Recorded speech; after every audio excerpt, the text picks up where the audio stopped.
Wow, it's truly, first of all, thank you, Michael, Masuda, and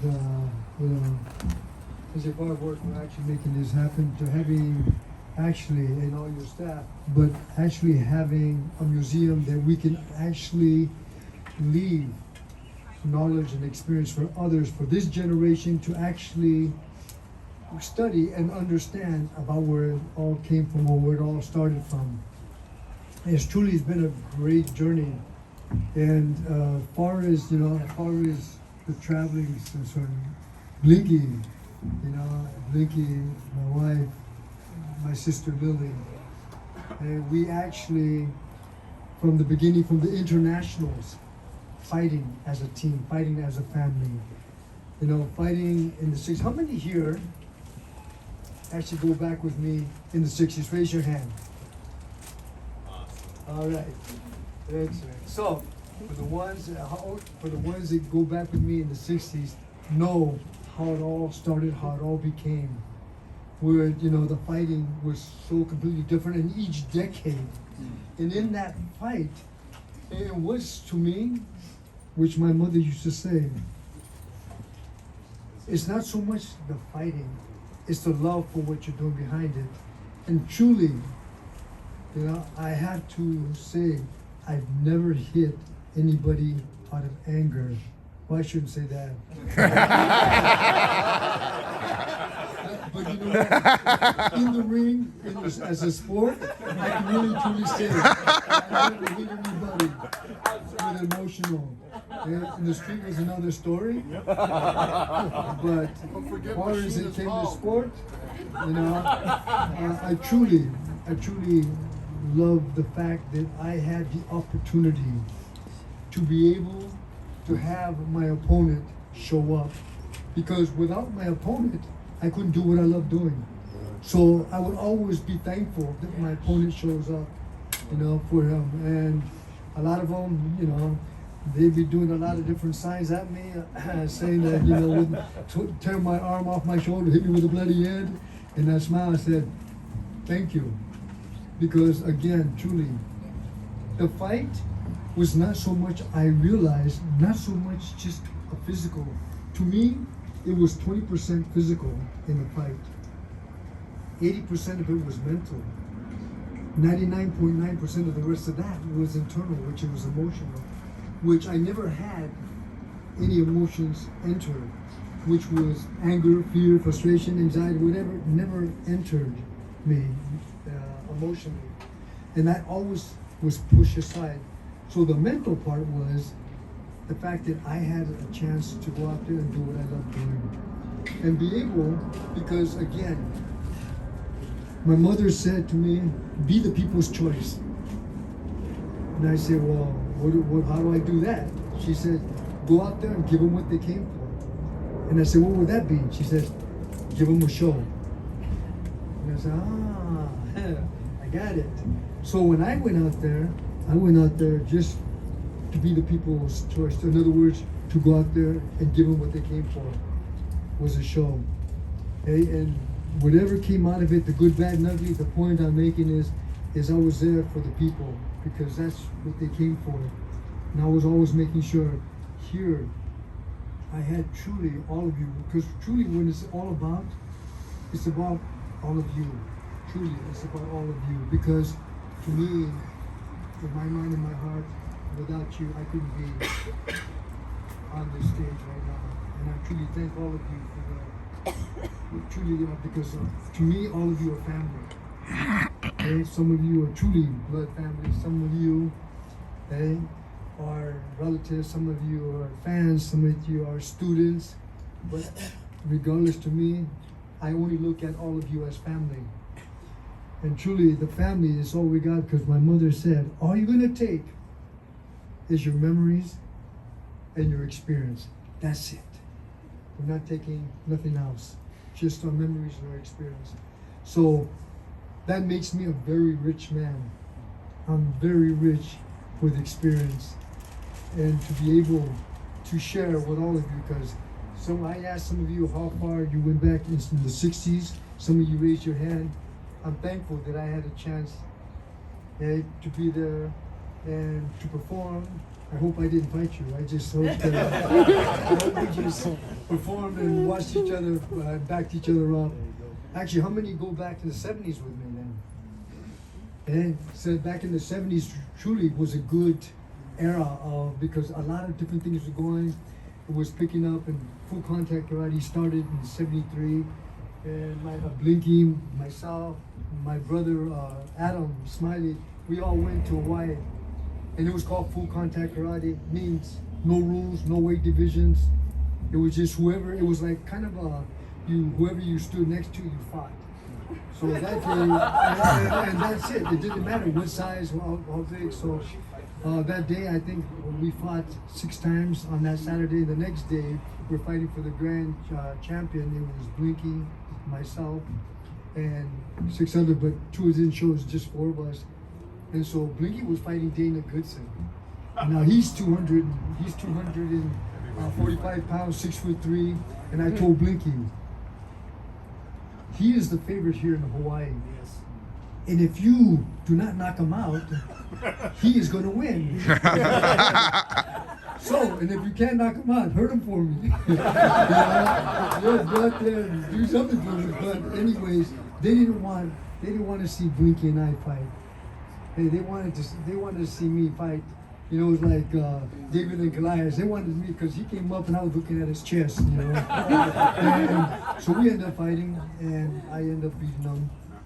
And so that was the first title, full contact karate, because usually in a lot of you know in the 60s in the martial arts, I used to get disqualified a lot for excessive contact, and constantly getting disqualified. And I said, this is not real. This is not fun. I said, let it go. Even though a lot of us were bare knuckles and we'd be looking at each other, blood would be dripping, we'd be bowing, pay respects, thank you very much for this. But I'll see you next tournament. However, but that was in the 60s. In the 70s, the early 70s, it started to change. And when full contact karate came up, I thought, and my brother said, you want to fight full contact karate? And I said, what does that mean? He says, well, to the knockout. And I said, and I won't get disqualified?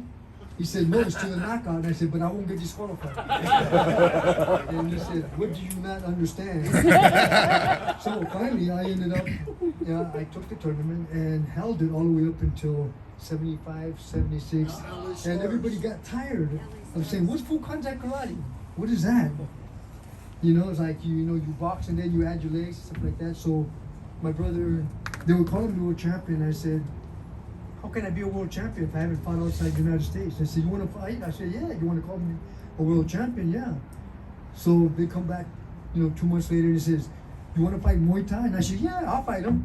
Because honest to God, I thought that was his name. I had no idea what Muay Thai was, what it meant. I just said, so they brought 2 Muay Thai champions from Thailand, and I was the main event, and we had Ernest Hart that was the semi-event, and he was actually winning them until the 3rd round, and he got stopped.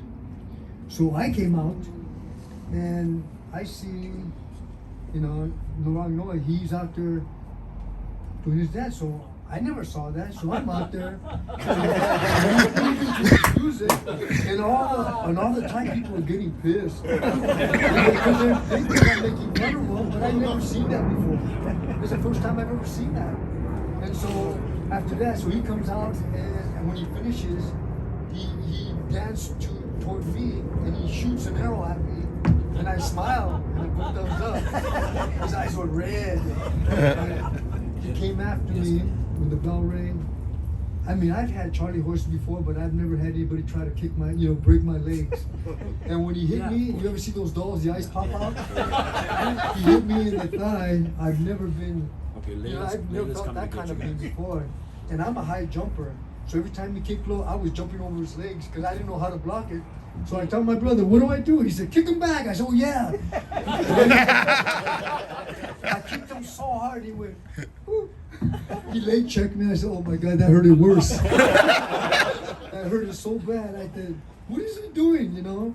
And so finally I start to realize after that fight, because in the ninth round I was beating him because some of the judges didn't really know how, they didn't know knees and elbows were allowed, so they wasn't giving points to him. But I was beating them points left and right.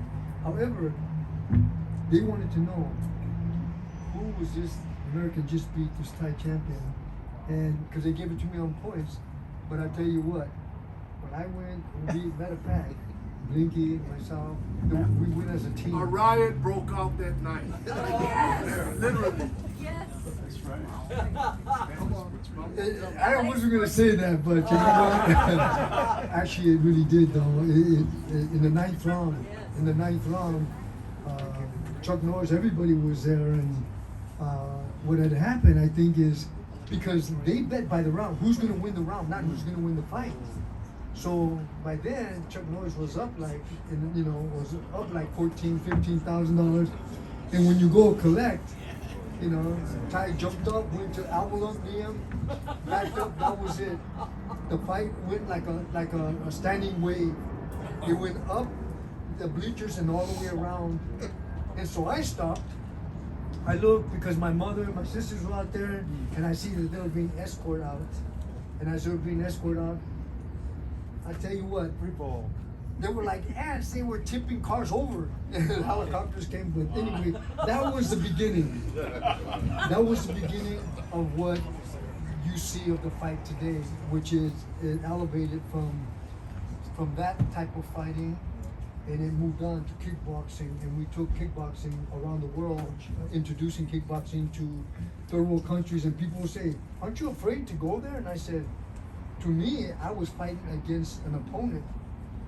To them, they were fighting against the country, like their country against our country. I said, I'm not fighting against your country, I'm fighting against one person. But to them, they take pride in their athletes. So I've learned a lot over the years. I learned so much just going, introducing, the sport to different countries. I learned a lot about how they work and how they feel and their pride, because every country, their athletes are their pride of that country, and I never looked at it that way. All I looked at is I'm looking at a human being, an opponent, and that was it. It was one warrior against another warrior, okay? Gladiator against gladiator. Either way, to me, when I know that I go to another country, I know there's no rules. Okay? Because you're talking about rules, they have no idea. And so when I went, I was telling Blinky, my sister, just remember, don't worry about the rules because there ain't none. Okay? And Blinky was to say, you're right. So, but it was like either Blinky or my sister fought first, and then I fought last.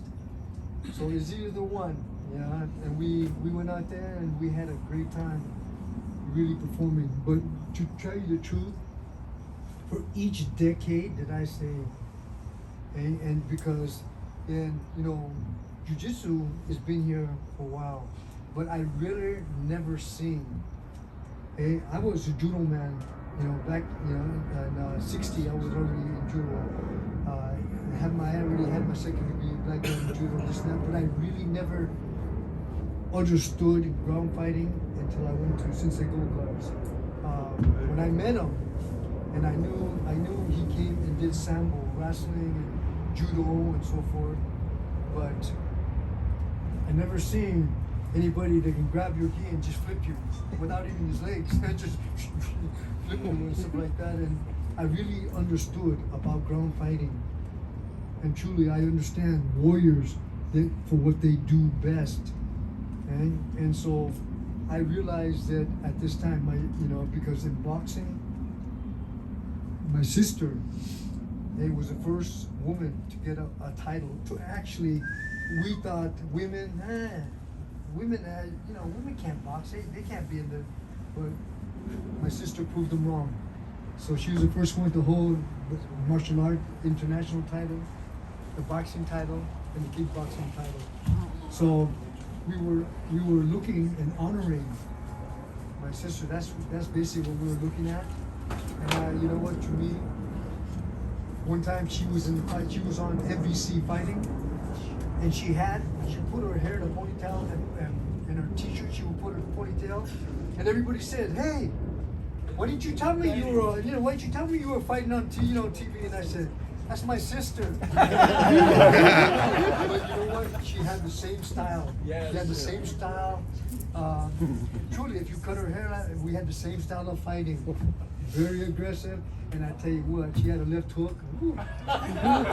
One time I hit her. When I hit her and I saw her eyes tear, and I said, "Oh, I was looking for the door." I said, "Oh, she's gonna come after me." But truly, all of you, some of you I had a chance to work with, some of you I had a chance to, whether it be in movies, whether it be on the gym and so forth. I've learned quite a bit sharing with you, and I'm so thankful. And I really count my blessings that I had a chance to interact with you in some way. And I'm so thankful that you would come and support, and not so much myself, but support the museum, because again, without this, it dies. We keep this alive, it keeps us alive. Yep. Right. So that's why we're here, man.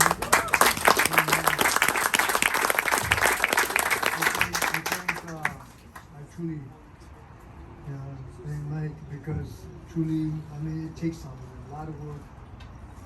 He was being modded, but and when he said it's work, no, truly, it is a lot of work. And it starts like this. All of you are the witnesses. It starts like this, and we will be in a big museum that you can walk around, restaurants and so forth, and take your kids and grandsons. This is what this is all about. All of you, all we're taking is our experience and our knowing, and all of you that we had a chance to intertwine and share with one another. Truly, thank you so much that we can talk. To this day, at least my head's not twitching, man. I can still understand myself. Well, that's a good thing at this point, of all the fights. And my brother smiling, Adam, he said, "Hey, I'm no longer smiling, man, I'm Adam."